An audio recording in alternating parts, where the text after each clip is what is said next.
Welcome to Public Safety Talk Radio, the podcast for all our heroes in public safety, including law enforcement professionals, firefighters, EMTs, corrections officers, healthcare workers, and more.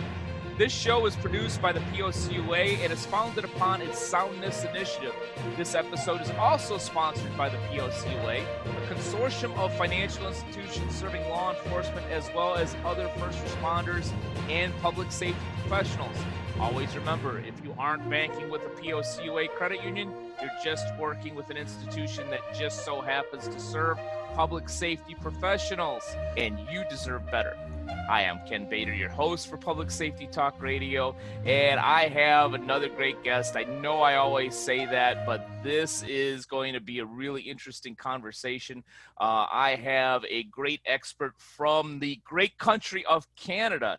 His name is Dr. Francis Mpindu, and he is the executive director. I know I'm going to get this particular pronunciation wrong, but he is the executive director of Nigan Abin Resolution Services. I'll let him correct me a little bit later if I got that wrong.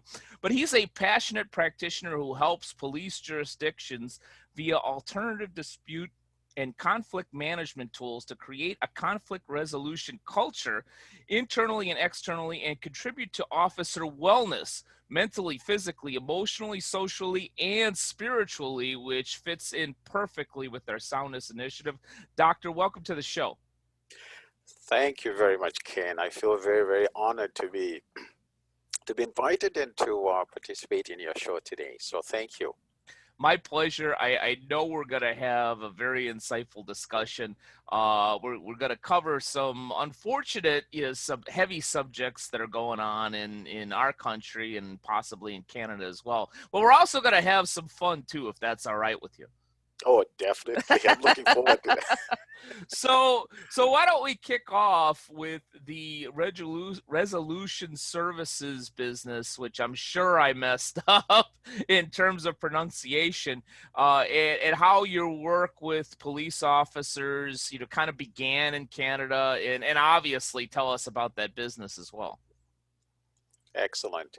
Well, you did quite well, actually, because you did not even ask me how do you pronounce that, but I could tell that you put in a lot of effort to that. That's great. I try. That's great. Right. So Nigonabin Resolution Services. Nigonabin is a compound First Nations word. It has two concepts. The concept of the future and the concept of being together. So it is a concept of creating a future together. And it took me a while, actually.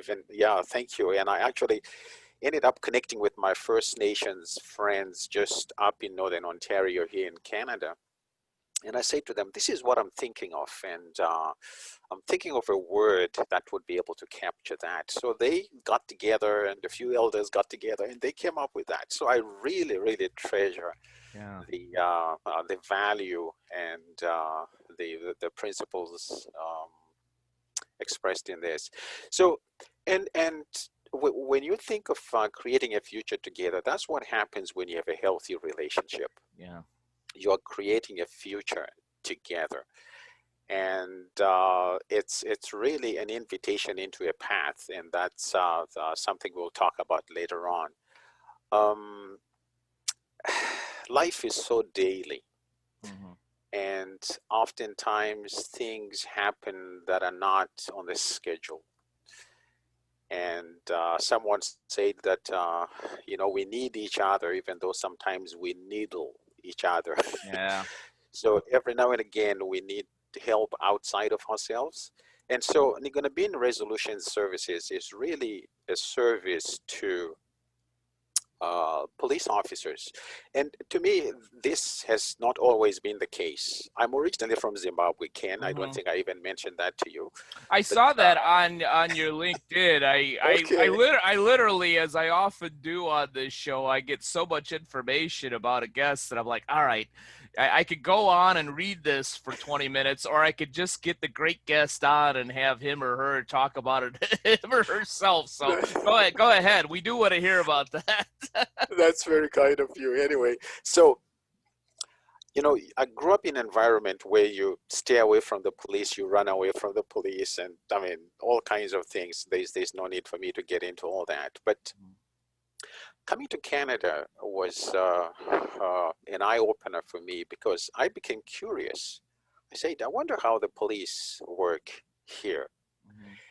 And through that curiosity and taking an initiative to connect to find out what they do, Ken, that was a new journey for me. Yeah. And I don't think I would have known what I have known about the police if I had not taken that courage and the initiative to say, hey, listen, I need to find out how they work. And I think that's something we'll talk about later on as well. When there is ignorance, there's suspicion and fear. And when you're not comfortable, you are uneasy and you cannot be effective. You don't function well. This is why you find even the good citizens, when they're pulled over by the police, when they are nervous, they can't even find their driver's license.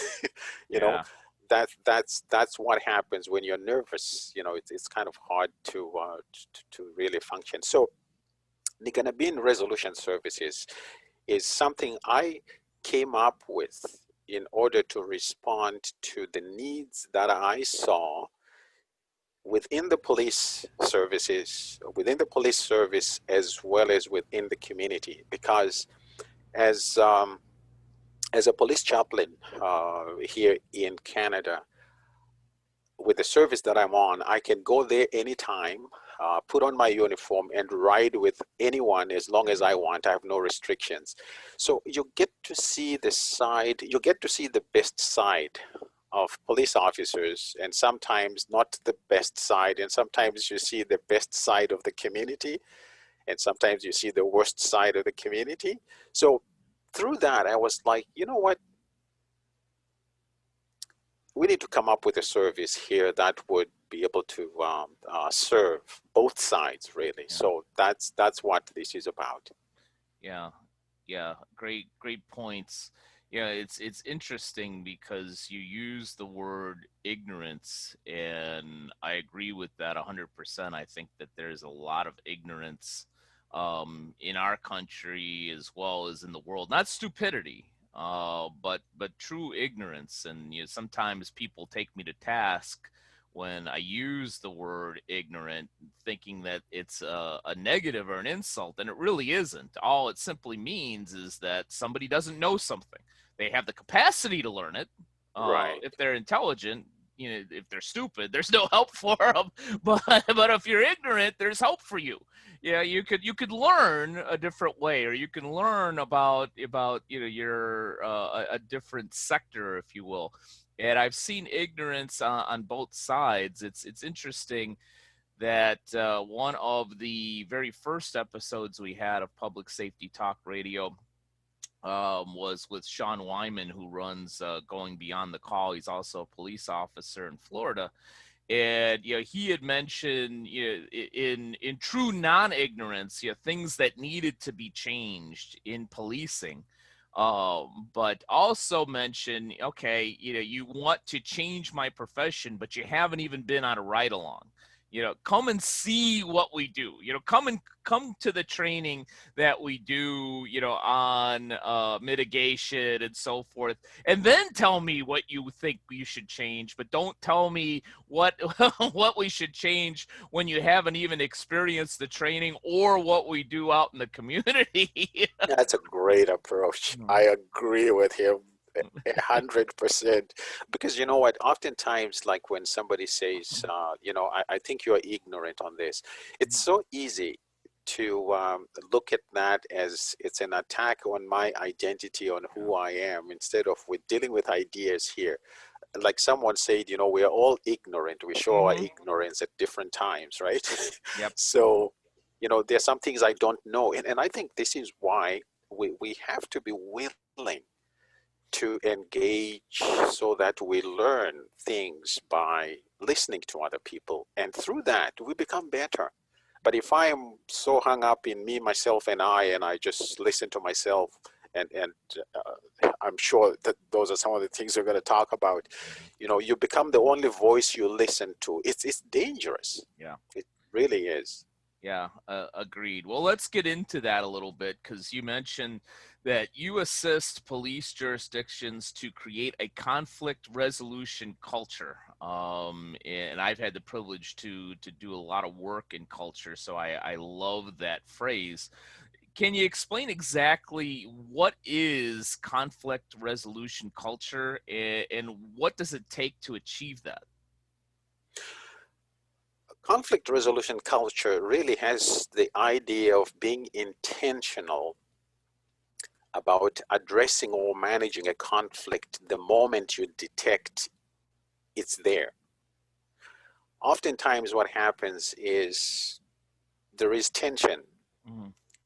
Things fester, you know, they build up, and nobody's talking about it. You know there is an issue, but you're not doing anything about it. Like within my friends, by the way, I wanted to start by saying that I'm very biased. I love police officers and I have tremendous respect for them. Right. So within the police service, because of the nature of their work, oftentimes they have to be tough, you know, show that they're capable of taking on an incident, a case, and run with it and take charge. And rightly so. You know, they follow instructions, there are procedures, there's this, you know, supervision, there is ranks and all that. And what happens sometimes is the emotional aspects, the mental aspects, the social aspects, the spiritual aspects are neglected. So much that even though if I was a junior officer, I go to the parade before we go on the road. Sometimes I look around and observe body language. You know, here's a supervisor talking and somebody is looking down and they're not even looking up, and you wonder what's going on here. You know, so to me, those are indicators in terms of, you know, oh, by the way, when we were at the parade, I saw that, you know, you did A, B, C, D, you know, did, you know, did I miss something? Were you communicating something? Are you, you know, can we talk about it? So creating a conflict resolution culture is really addressing matters when they arise. Mm-hmm. Someone has said that the gap between the time you see there is a conflict and the time you try to address it, that gap in between tells you about the relationship. Because in healthy relationships, when things happen, you talk about them as a way of life. You don't set up a meeting. You don't wait and do your investigations behind the scenes without talking to the person. You don't check with other people, you know, do you see that this person is showing up late? You know, they don't respond to calls well, you know, and you don't do that. You simply say, hey, you know what? I don't know what it is, but I feel like, you know, there is some kind of, I don't know what it is, you know, be investigative. Yeah. I don't know what it is, but it looks like you know, you and I'm not too sure what it is. You know, can we talk about it? Then you talk about it. But if there is tension and there is a conflict, and it's even difficult for you to even raise that kind of comment to someone, that just shows that there's no conflict resolution culture. Mm-hmm. Because once you have a culture that seeks to resolve issues as they arise, everybody is of that mindset.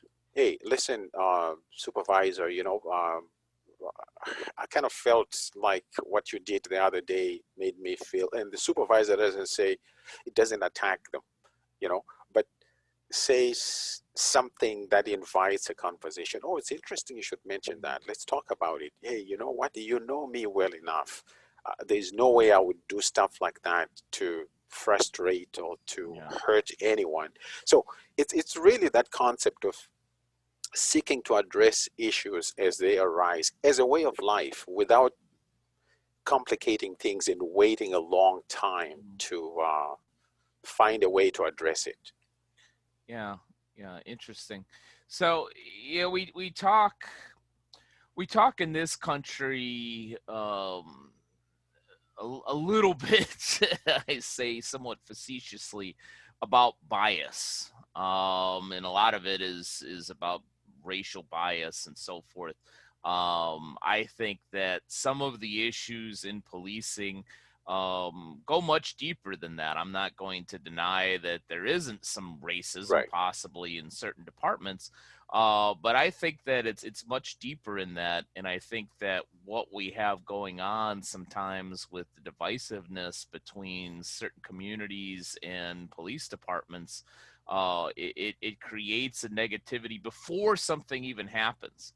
And as in many discussions on culture, whether it be in business or in life or relationships, there's the axiom of we can't change the other person. We can't do anything. We can't force that other individual really to think or feel or do anything that we would like. But one of the few things in life that we do have control over is what we do, how we react to things, Right. How we're going to feel.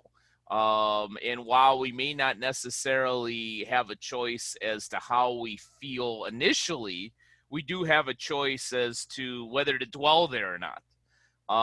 So it's always been my thought, for instance, if you're angry or you're afraid, is the one of the worst things you could do is like, okay, I'm just gonna suppress it. Yeah, I'm just gonna, I'm not gonna be angry today. I'm not gonna be afraid. I'm not gonna be upset. Da, da, da, da, da. And it's always been my thought is to acknowledge it and then don't dwell there and move on. And so to my point and to what you said, as well as getting to police and community relations, yeah, is there some value as a police officer to be able to say, you know what, I'm stressed. I'm working 12-hour days. We've got a number of people that just, don't like me, that maybe even hate me for no apparent reason. But I'm not going to suppress it. I'm not going to say, hey, you know what, I got a job to do. I'm going to acknowledge it. And I'm gonna say, you know what, I'm gonna choose to reach out to this community. I'm going to choose to have a positive day today and not attack it or go through my day with any preconceived negative notions. Is that something that helps? Is that something that you teach at all in terms of helping to the law enforcement professional being able to connect with people a little bit better rather than already going in a negative situation before an incident even happens? Oh, absolutely. You know what? I was very encouraged to hear you talk about. You actually used the word acknowledge in terms of acknowledging feelings. See, when feelings are shared, they're not there to be evaluated. Or if a feeling is expressed by someone, they're not doing it so that it is evaluated or criticized or ridiculed, but to be acknowledged.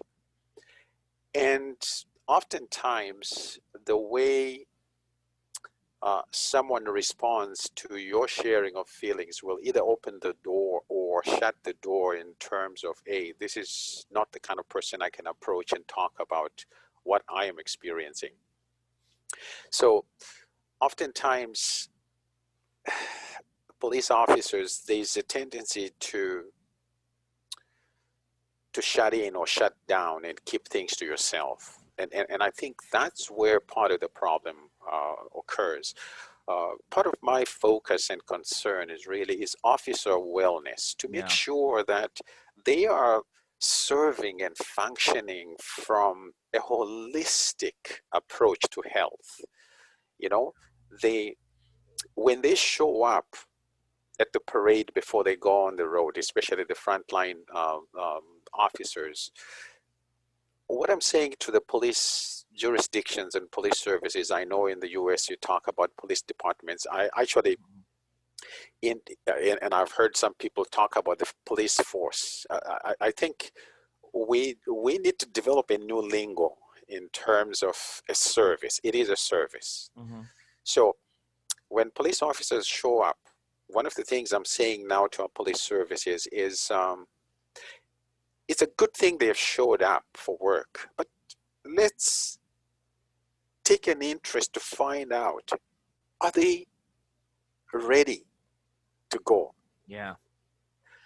Because how they serve is going to reflect who they are. Mm-hmm. You see, I know police officers, I mean, you and I know that police officers don't make the laws. The government makes the laws and they enforce it. But oftentimes when the public see them, they are seen as the bad guys because of what they enforce, but they're simply saying, hey, somebody made the decision, I've been authorized and taken an oath to make sure that that decision is done right. But within that is this whole smear of personality, Yeah. the officer personality, the officer biases. We all have our biases. It's what we do with the bias that makes the difference. Right. you know. Exactly. So and how they walk down the street. In my book, I talk about police officers being friendly. Oftentimes, I go to places where they don't know me, like other jurisdictions. You see a police officer walking down the road, and you say, "Hi, morning." And some of them kind of, unfortunately, and I'm saying this about my friends, but Yeah. we're friends. Sometimes they sort of give you that look and say, morning. But Mm-hmm. and I'm saying, okay, if community policing is a byproduct of policing with the community, I think we need police officers who are really conscious of that and who are friendly. It doesn't mean you have to be friends with everybody, but just having a friendly Right. personality and being approachable. So those are the things I'm concerned about when I interact with police services, and just say officer wellness is very important. Yeah. Because how this officer is going to get into the cruiser to go on the road and interact with people has to do with their wellness. Yeah. you know and how is their pocket, how are they managing their finances? And I'm sure that's where Ken comes in. Mm-hmm. How are they managing themselves spiritually and socially and mentally, emotionally, and all that? Yeah. So that's part of that whole mix. Now, a word from our sponsor, the Police Officers Credit Union Association. The POCUA can suggest a credit union that serves public safety professionals in practically every state in the country. One state we definitely have covered is Tennessee. Knoxville Law Enforcement Federal Credit Union serves all first responders in Knox County, Tennessee. The credit union has been proud to be serving members for over 60 years and invite you to see if you're eligible to join their family. For more information about Knoxville Law Enforcement FCU, go to klefcu.com or call 865-522-3900. To find an institution to serve you outside of Knox County, Tennessee, or in any of the other 49 states, go to policecreditunions.com. And always remember, if you aren't banking with a POCUA credit union, you're just working with an institution that just so happens to serve public safety professionals, and you deserve better. It's interesting because in a lot of my dealings in business, I've had the opportunity to mentor many people at different levels of the org chart, if you will. And some of these folks, a few of them, I'm wondering, well, I'm smart, I accomplish goals. Why am I having such a hard time moving to that next level? And I usually have to tell them in a nice way, because you've got this angry demeanor about you as you walk around. Yeah. And one of the easiest tips, which I think applies to law enforcement as well, although I realize it's a little bit tougher to do right now, is I tell them just simply, you know what, a friggin' smile goes a long way. That's right. You're And I absolutely mean, right. you Yeah. don't even have to get into a conversation. When somebody walks by you in the hallway in the office and says good morning, when you just go and walk by. I know. In my hometown of Yeah. Chicago, we call those people jagoffs. And you don't have to be that way. Even if you don't want to say good morning back, I would suggest that you do.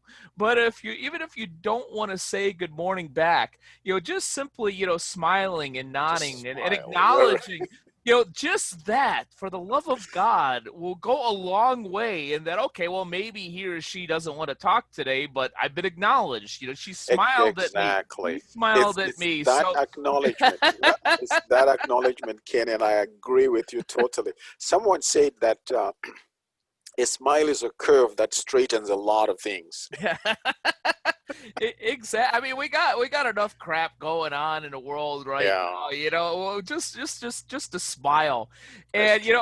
but what you said about officer wellness, and I'm really passionate about this. And here in the U.S., we have a lot of people that like to write defund the police on a piece of cardboard and staple a stick to it and drive it somewhere.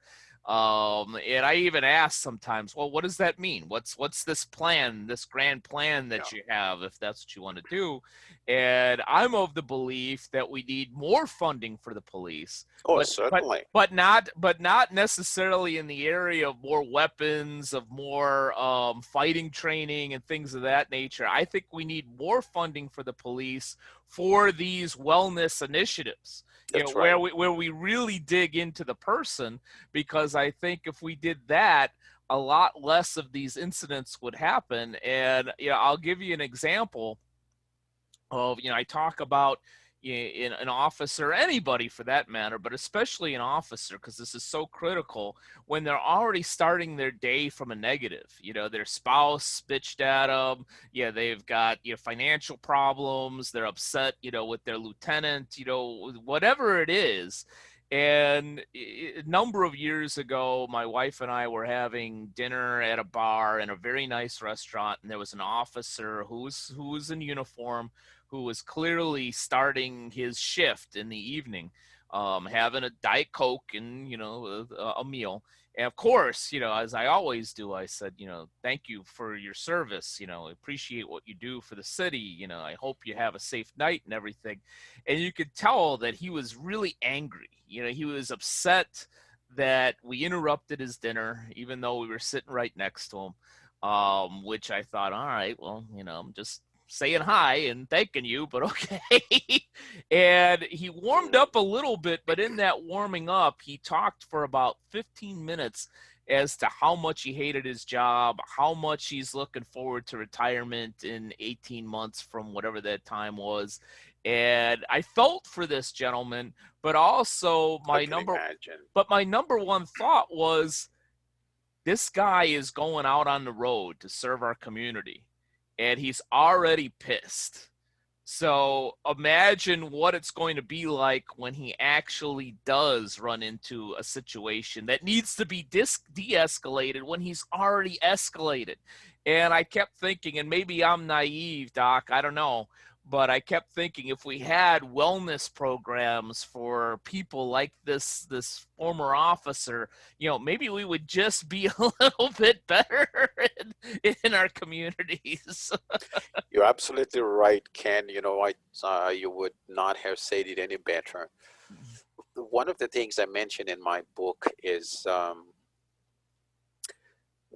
mediation, negotiation, conflict resolution is an ongoing practice in frontline policing. But unfortunately, the training some of our police jurisdictions are receiving is not really focusing and equipping them to have the alternative dispute and conflict resolution skills.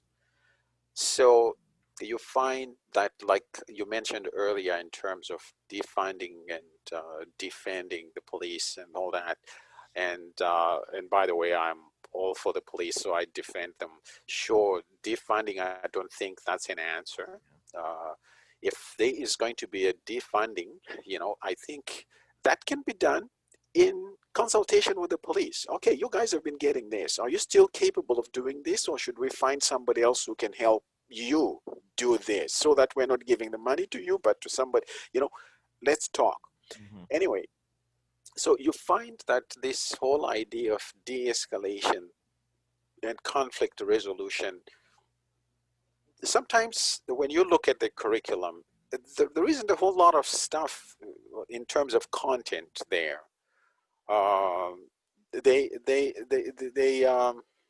It's there, but some of us would really like to see more of that, because once they put on the uniform, people usually are on the defense. They become defensive. But even if you are in uniform and you have all your weapons and stuff like that, the way you communicate to people and approach people can be so de-escalating and so inviting that people don't feel threatened. Mm-hmm. And I think that's part of the education emphasis that needs to be picked up and be intentional in our police academies, really equipping them to be conflict resolution practitioners. I mean, I've seen younger police officers going to a call where they were guiding older people and saying, hey, sir, no, that's not the way you shouldn't be. And I'm saying, wow, this is impressive. Younger guys. And I think the more we equip police officers with skills in terms of personal skills and people skills, the more they will be seen as human beings and not just take charge and, we're going to handcuff you, we're going to put you away, we're going to send you away. But let's talk, Yeah. So I totally agree with you. I think the emphasis should be on, let's change how people view us by just being different.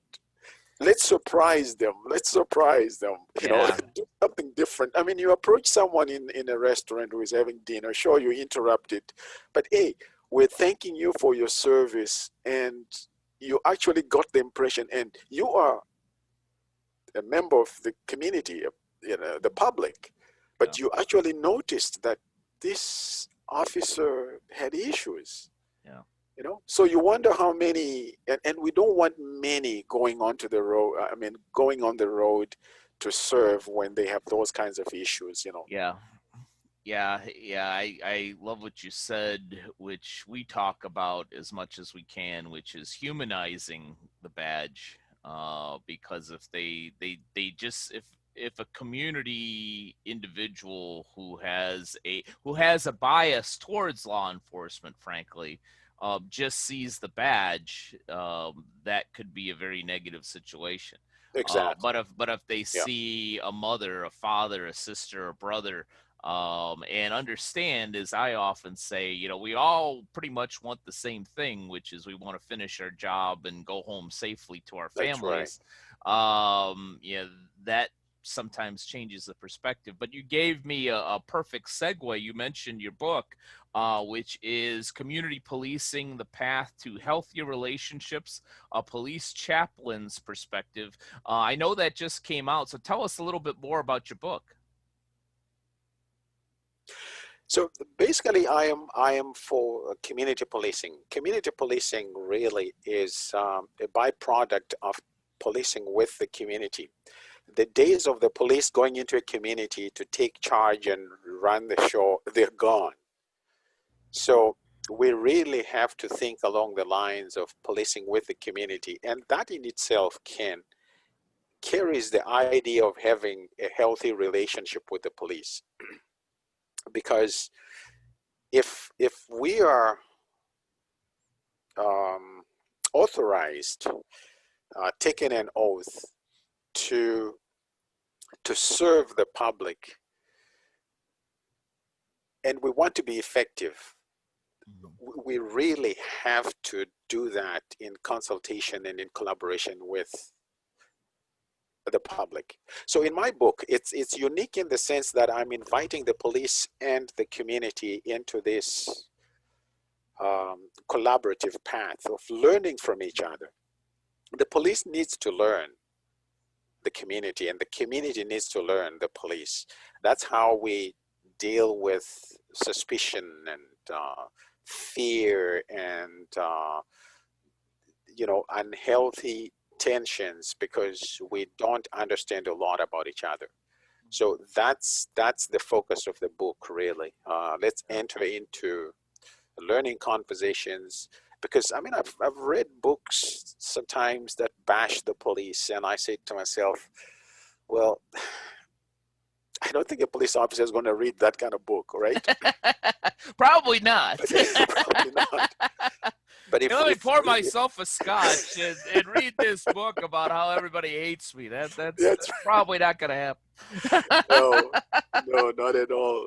And so, let's do something that invites people into a learning conversation. And so, I'm very, very happy with what I have written. So as you should. Putting in a good word for myself, yeah. Because it really is an invitation to a collaborative approach to policing. Yeah, I agree with that approach. To give you an example, I will talk about the city I live in, which is Long Beach, California. And I've been a participant in some forums about policing in the community and so forth here. And there were things on both sides, one from the community and one from policing, that I was really, really disappointed in, and thought, well, there's two pieces of the problem right there. One was I discovered that here in Long Beach, and I don't remember the exact percentage, but we have a very large percentage of the population as African Americans. But the percentage of African Americans in the Long Beach Police Department is something like 2 or 3%. And so obviously these folks, just from simple math, and I'm a simple guy, are not coming from these communities. They don't understand, what it's like to grow up there and live there. And just as a civilian, maybe I'm ignorant or naive. I would think that it would be that much more difficult to be able to connect and engage with those folks. So, there's a problem right there. Yeah. And here we are having this forum about policing and improving community and police relations and moving forward in this city. And of about 40 some people on this particular online group, none of them are part of law enforcement. And I made the comment of, how are we going to move forward and be able to create something new when we don't even have police officers in this forum to be able to give us that perspective. And obviously I was, that particular comment was met with a lot of negativity towards me. I'm like, well, how it's how are you going to change a profession or a department without having, even in business, how are you going to change a whole department without having input from that department? It doesn't make sense to me. That's right. And you're touching on something that I have actually observed, Ken, that some of the loudest voices have become the only voice they are listening to, and they're not even allowing other voices to inform them. In my book, I also talk about the power of the eternal voice. When it gets to me, myself, and I, in my little corner, and I do what I think is right, it just creates more chaos in the community. So you really need that input from people from within law enforcement who would be part of the discussion, part of the dialogue. Though we need to move away now from just shouting and making noise to having dialogues and conversations. And I think this is where facilitators who are capable of leading those meetings Yeah. would come in. Because if you just leave everything to chance, let's just come together and talk, people are just going to share a bunch of, stuff, and it's not going to Yeah. go anywhere. They're So gonna sit there and bitch. exactly. So you really need to have facilitators who are capable of leading those meetings, so that there's a game plan and you're progressing towards something, because Yeah. it's all about building a relationship, and it Yeah. just doesn't happen by chance. You really have to be intentional about coming up with a game plan. Yeah. Yeah, Yeah. So, well, I'll put you on the spot. Obviously, there's tons of divisiveness. I know that even some of the unrest, as I like to put it, wasn't exclusive to the United States. There was some in Canada. There was that's some true. in other Yep. countries across the pond, as they like to say. But where do we start? Where is the bridge between community and police? How do we begin to build some trust from today on? Ken, when you look at the community and the police, there's a power imbalance. The police are in a position of authority, position of power, and the communities are there to uh, basically work with the police, be serviced by the police, and work together. So I really think that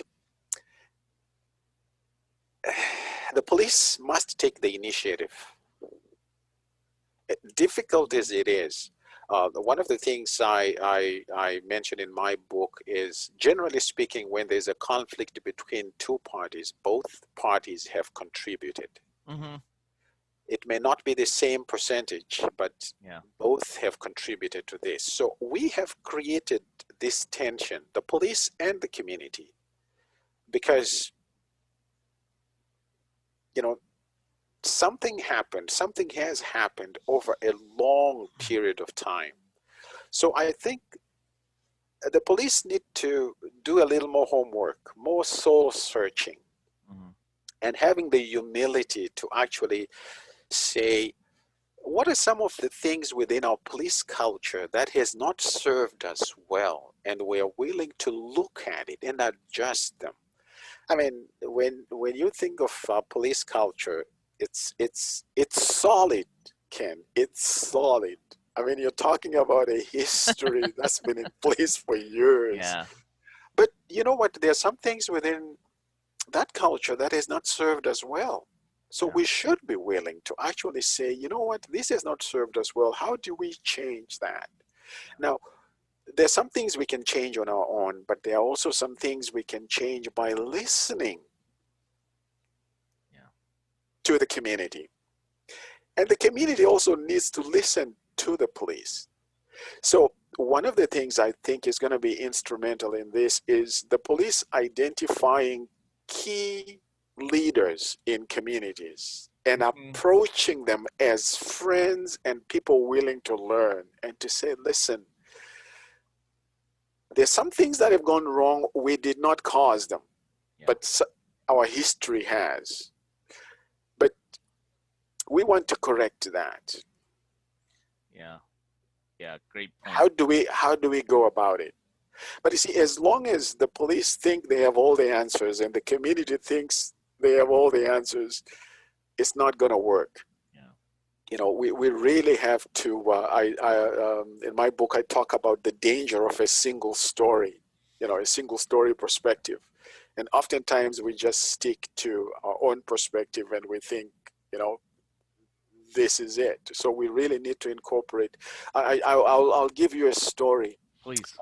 The other day I mean, my heart was just melted when I learned that in one of our regions, where people are saying they don't want the police in the schools at all. And yet I met an officer who was invited to be a pallbearer in one of the schools because they had such a good relationship with the kids in that school. And they were saying, people don't realize how this hurts me. That these are my friends. These are children I have seen grow up. Someone died and they invited this officer to be a pallbearer because they were friends. They saw this officer as part of the family. Now, pallbearers are not picked up from the street. You know, you're talking close friends, Yep. close family here. And I was saying to myself, oftentimes, you know, we come in and we say, we don't want these police officers, we don't want this. And I'm saying, okay, yeah, sure, you're expressing your own opinion. But have you consulted with other people and just said, okay, let's bring our heads and hearts together, you know, to find solutions? Because the police don't have it all together. The community doesn't have it all together. And I think this is why community policing is such a key approach, because it invites the community and the police to actually say, let's work together. Let's create a new culture here. So our police need to, difficult as it is, I think we need to have the humility to just say, hey, we want to learn. Yeah. Things have gone south here, but we want to correct that. Where do we start? Approach key leaders. And those key leaders are there. Yeah. Those key leaders are there in the communities. Yeah, I think the key leaders, pun intended, are the key. You know, I like that. yeah, I come up with these, you know, great words of wisdom sometimes, Doc. But but yeah, we were just I have the privilege of running a facilitating a mastermind for a number of police foundation executives, and we talked the other day.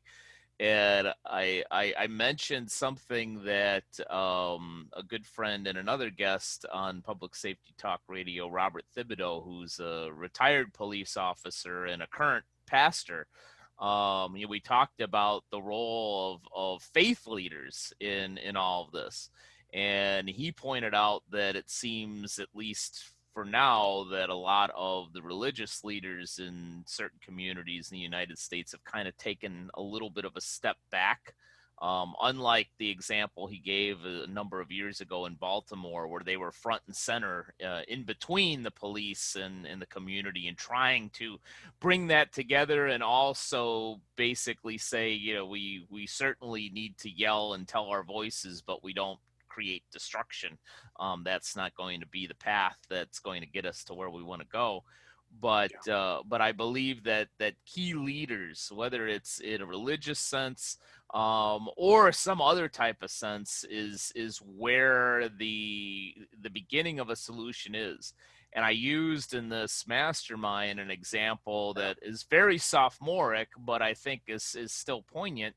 Is not too long ago we had an issue where, you know, a friend of my wife and myself, you know, didn't like some other friends and da da da da da. And, you know, I was able to just say, you know what, to one group, I know this person, and I can understand how you would be a little upset, but let me tell you a little bit about this person, because I think it'll change your perspective. And then go to the other party and say, yeah, you know, I could see how they upset you, but this is the perspective I know they're coming from, and if I could explain this to you, I don't think you'll be as angry. And was able to create that bridge. And that's obviously a very sophomoric example, just among, you know, 6-7 people. But it's the same. That's great. Is great. Yeah, in my mind, it's the same principle. If you have a key leader that understands police as people, that understands a community as people, and says, you know what, at the end of the day, we've got some issues here, but you actually aren't as far apart as you think you are. Yeah, that's true. Actually, you know what? When you mentioned faith leaders, you just reminded me. York Regional Police does this every year with their recruits. Not every year, but every time you have a class, trainees going through the program, they have a tour of the places of worship. Mm-hmm. all the different religions in the region. They try to visit, communicate, connect with them, sit down, ask questions. If something ever happened here and we came, what would be the protocol? What would be the expectations? What do you expect us to do, and so forth? And I'm like, wow, this is great. And I think using the same approach to identify key leaders, including faith leaders and other opinion leaders in the community, and just say, you know what, you are aware of what has been happening, and we want to correct that. Would some of you be, and you really need to have people as high as the chief of police do that. Take that initiative to connect. You can't just send a representative, somebody junior, to go and do this. No, the head of the police service going there and just saying, if it means connecting with them in different ways and just showing up and say, listen, I'm wondering if you could link up with a few other people you think need to be part of this discussion, because we need to work together. Yeah. So I agree with you. It can be done, humbling as it is, but I think in doing that, they would also be showing humanity. I mentioned that, frontline policing presents police officers with numerous opportunities to display humanity. Yeah. And I think when the chief shows humanity like that and say, I want to learn, I think it's a powerful statement. Yeah. Yeah, I heard in a seminar not too long ago the phrase of listen to learn and learn to listen. And in that same phrase, exactly what you had talked about, which is in any conflict, even as right as you think you are, you contributed, even if it was 1%, 5%, 10% to that conflict. So why not focus on that percentage, which you can change, rather than the 80, 90, 95%, even if you are mostly in the right, that you can't necessarily change. So great discussion, Doc. I could talk to you much longer, but I know you definitely have better things to do up there in Toronto. But last question I have for you is for all of our folks in the audience that could really use your brilliance, tap into your expertise, and of course be able to find your book. How best can they find you out there in the world? Actually, I am on LinkedIn. I know not everybody is on LinkedIn, but they should be. That's how we connected. I know, and I try as much as possible to be very approachable. By the way, one of the things I mention in police services when I interact with them is, some of our supervisors may have an open door policy, but nobody walks in to see them. So we can be approachable, but we really need to be approachable. And I try to create that. When people connect with me on LinkedIn, I respond. And the book is available on Amazon.ca and Amazon.com, more for the US guys. And it's also available on Barnes and Noble. And and my details would be available on LinkedIn. So, and if any of the officers, because you know what, Ken, let me say this. Sure. Oftentimes, because as a chaplain, you are in the organization, but you are an outsider. So oftentimes you find that police officers feel more comfortable speaking to somebody who knows about what goes on in the organization to some degree, but someone who is not attached to the organization in such a way that it interferes with privacy and confidentiality and all kinds of issues. So depending on the expertise or the skills of a chaplain, there are so many numerous opportunities for chaplains to interact with police officers and be a help to the police service. And one of the things that breaks my heart, Ken, and I'll tell you this as a friend, Many of our police services have not discovered the value of chaplains who are skilled to journey with their officers and complement their work, because what we do never hit the headlines. We're talking to officers in the cruiser, it doesn't get published, but lives get impacted. Yeah. Decisions are made, follow-ups are made over the phone when the officer is offline, off duty and all that, and we connect. And I'm saying to myself, what is it that this culture seems to value, the other services and the other titles, psychologists and, and all, and rightly so, it's important. But let's be eclectic in how we serve our officers. We need to understand that we need to draw from here, draw from there, draw from there, because officer wellness is going to represent this whole police department, this whole police service. So let's equip them well enough so that they serve well. That's my passion. Yeah, I didn't pick up that you were passionate about that at all, Doc, but but You're such a great guy. I told you we'd have some fun. But yeah, I agree with you 100%. This to be very, very blunt, this problem is way too big. That's right. To not draw from a number of different sources and all sources that are available out there.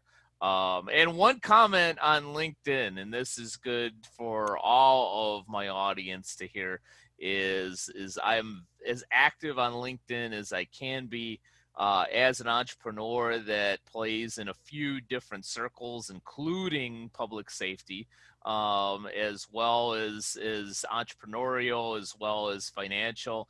I try to connect with as many people as I can through that particular Sorry for interrupting. I'm glad you did that. Thank you. I'm glad I did too.